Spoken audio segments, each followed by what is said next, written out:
नमस्कार बंधुरा flavour fantasy और कुकिंग शोते आपनादेर सबाइके स्वागत जानाई। आमार आजकेर रेसिपि हलो आम पटल सम्पूर्ण निरामिष एकटी रान्ना। जे कोनो निरामिष दिने बा एई गरमे खूब सहजे एई रेसिपिटी ट्राई करते पारेन। गरमे आम सकलेरই प्रिय और तार साथे यदि पटलेर एकदम भिन्न स्वादे किछु बानाते चान ताहले अवश्यई एई रेसिपिटी आपनार जोन्नो। ताहले चलुन आर कथा ना बाड़िये आजकेर रेसिपिटी स्टार्ट करा जाक।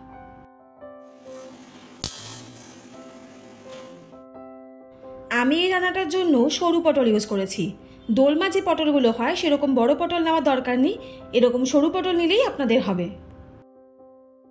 এবারে পটলটাকে কেটে নিতে হবে। তার জন্য পটলের উপরে আর নিচের পোরশনটা আমি ছুরির সাহায্যে কেটে নিলাম। এবারে একটা পিলারের সাহায্যে পটলের খোসাটা আমি ছাড়িয়ে নেব। আপনারা দেখতেই পাচ্ছেন পটলের খোসাটা কিন্তু আমি পুরোপুরি ছাড়াচ্ছি না, একটু অল্প বাদ দিয়ে দিয়ে আমি পটলের খোসাটাকে ছাড়িয়ে নিচ্ছি। এতে পটলের গ্রেভির মধ্যে গন্ধটা খুব সুন্দর আসে। আপনারা যদি পুরোটাই খোসা ছাড়িয়ে নিতে চান তাহলে সেটাও আপনারা কিন্তু করতে পারেন। পটলের খোসাটা ছাড়ানো হয়ে গেলে এবারে ছুরির সাহায্যে মাঝ বরাবর চিড়ে দিলাম। এতে গ্রেভিটা পটলের মধ্যে খুব সুন্দরভাবে ঢুকে যাবে। এইভাবে সেম প্রসেসে আমি সবকটা পটল কেটে নিয়েছি। এবারে আমি একটা কাঁচা আম নিয়ে নিয়েছি আর আমটাকে আমি প্রথমে পুরোটা ছুলে নিয়েছি। এবারে একটা গ্রেটারের সাহায্যে আমটাকে আমি গ্রেট করে নেব। আমটা ঠিক কতটা ব্যবহার করবেন সেটা সম্পূর্ণ আপনাদের উপর ডিপেন্ড করছে। কারণ আম যদি বেশি টক হয় তো সেই ক্ষেত্রে আপনারা হাফ আম নেবেন। যদি আম বেশি টক হয় তাহলে তরকারিটা কিন্তু খেতে ভালো লাগবে না। আমি এখানে হাফ আমের মতন গ্রেট করে নিয়েছি। এবারে একটা পেস্ট তৈরি করে নেব।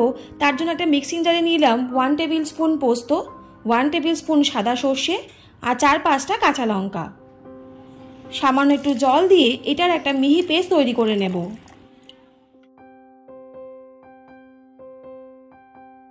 অন্যদিকে কড়াইতে আমি পরিমাণ মতন সর্ষের তেল দিয়ে দিলাম।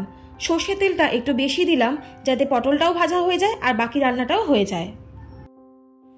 সর্ষের তেলটা খুব ভালো করে গরম হয়ে গেলে গ্যাসের ফ্লেম লো টু মিডিয়াম রেখে এবারে কেটে রাখা পটলগুলোকে আমি দিয়ে দিলাম। পটলগুলোকে তেলের মধ্যে দিয়ে তেলের সাথে পটলগুলোকে আমি 1 থেকে 2 মিনিট ভেজে নিচ্ছি।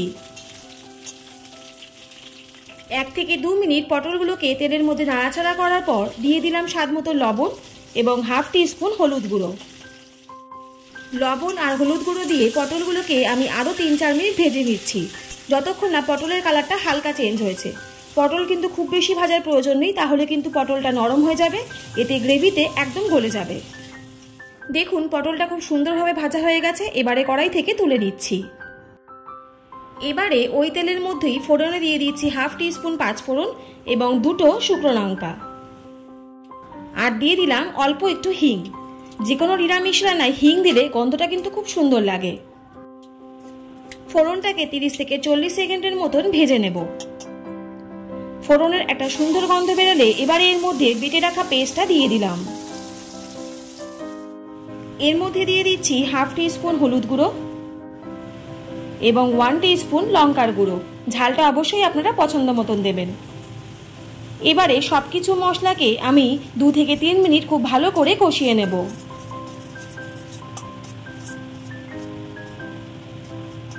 2 থেকে 3 মিনিট মশলাটা কষানোর পর এর মধ্যে এবার দিয়ে দিলাম গ্রেট করে রাখা আম। আমটা দিয়ে মশলার সাথে আমি আরও 3 থেকে 4 মিনিট কষিয়ে নিচ্ছি।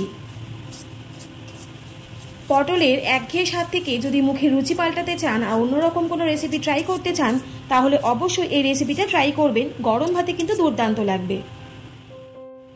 এবারে এর মধ্যে মশলা ধোয়া জলটা দিয়ে দিলাম যাতে মশলাটা নিচ থেকে ধরে না যায়। মশলা ধোয়া জলটা দিয়ে মশলাটাকে আমি আরও 3 থেকে 4 মিনিট কষিয়ে নিচ্ছি। আমার চ্যানেলে পটলে কিন্তু অনেক রকমের রেসিপি দেওয়া আছে, আপনারা চ্যানেলে ভিজিট করে রেসিপিগুলো কিন্তু ট্রাই করতেই পারেন। মশলাটা কষানোর পর এবারে এর মধ্যে দিয়ে দিলাম স্বাদ মতন চিনি এবং স্বাদ মতন লবণ। যে কোনো নিরামিষ রান্নায় একটু চিনি দিলে টেস্টটা কিন্তু খুব সুন্দর আসে। এবারে চিনি আর লবণ দিয়ে মশলাটাকে আমি আরও কিছুক্ষণ কষিয়ে নিচ্ছি। মশলাটা খুব ভালো করে কষানো হয়ে গেলে এবারে দিয়ে দিচ্ছি এর মধ্যে ভেজে রাখা পটলগুলো। পটলগুলো দিয়ে মশলার সাথে খুব ভালো করে মিশিয়ে নিচ্ছি, যাতে পটলের মধ্যে মশলাগুলো খুব সুন্দরভাবে ঢুকে যায়।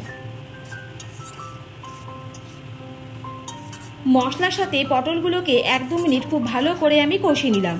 এবারে এর মধ্যে পরিমাণ মতন জল দিয়ে দিচ্ছি। জলটা অবশ্যই আপনাদের পছন্দ মতন দেবেন, তবে আমি সাজেস্ট করব জলটা কিন্তু অল্পই দেবেন, কারণ এই রেসিপিটা কিন্তু গা মাখামাখাই বেশি ভালো লাগবে। জলটা দিয়ে পটলগুলোকে আমি ভালো করে মিশিয়ে নিলাম। জলটা দিয়ে গ্রেভিটাকে 2-3 মিনিট রান্না হওয়ার জন্য কড়াই ঢাকনাটা দিয়ে দেব। গ্রেভির জলটা খুব ভালোভাবে ফুটে উঠলে এর মধ্যে আমি 3টে চেরা কাঁচা লঙ্কা দিয়ে দিলাম।